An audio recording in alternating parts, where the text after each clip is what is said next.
So I'm just planting my penultimate bed of spinach, and this is the one we're going to be harvesting a little bit over winter and definitely in early spring.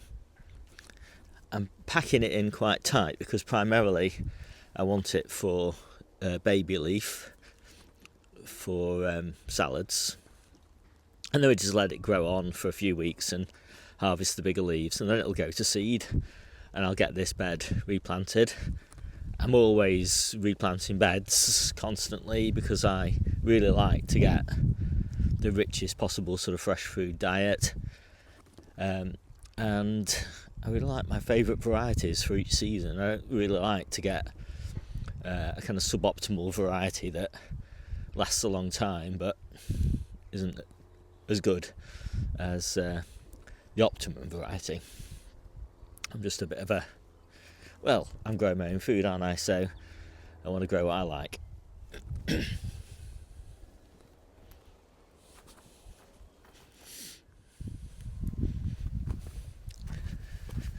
So these plants are a little bit small. Ideally, I'll be planting them out next week. They're not going to hold together very well, but it's raining all next week, and I don't really like planting in the rain. And these are definitely going to be ready for planting next week, so I think they'll be fine. Many times I've planted them out small like this, and many times they've succeeded. But ideally, you want them a little bit bigger than that. That's not really the optimal size.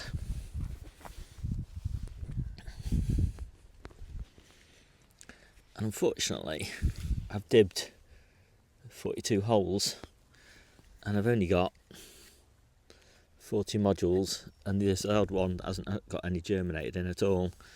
So I'm going to have some gaps. I hate having gaps in beds. But anyway, there's more things in life to worry about.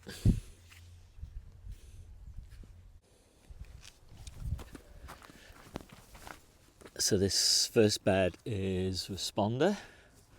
It's quite a nice spinach, as I say, for spring really, rather than winter.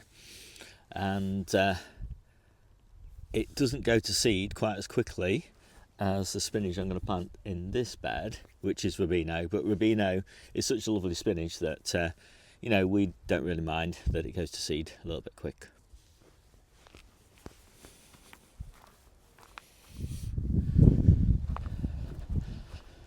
And I especially don't mind because I'm always excited to get these beds replanted in spring with something else. So basically, as soon as this spinach goes to seed, I will be eagerly replacing it with something like carrots or cauliflowers or lettuce. So many options. I'm going to put a cold frame top on, which means I don't have to harden anything off, but also just massively accelerates the growth. Spinach doesn't mind it cold, but it really benefits from the extra warmth that a cold frame top gives it during the day, and obviously the protection from the wind. And protection from the wind is beneficial for a few reasons. Obviously, it just stops the plants being battered and bruised, but it also just means that the leaves are more tender than they would be if they were outside exposed to the elements, and they just grow faster, substantially faster. And it means you get to continuously harvest rather than have a lull over winter.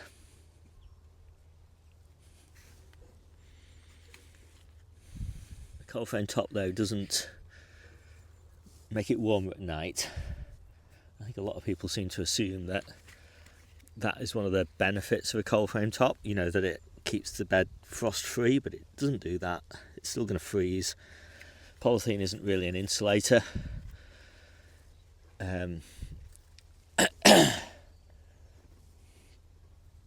But spinach doesn't mind. It doesn't mind being frozen. It's perfectly happy. In fact, the taste actually improves just a little bit after it's been frozen. Starches turn into sugars and all that.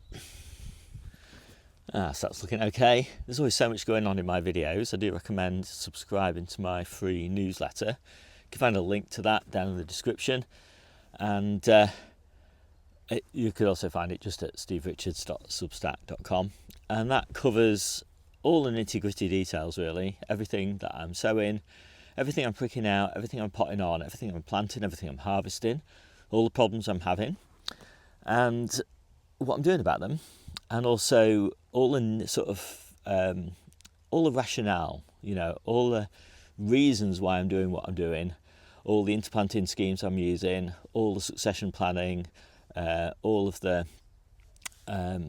relay planting sort of techniques and things like that, as well as what I'm harvesting. And yeah, it's pretty useful. Thousands of people think so anyway.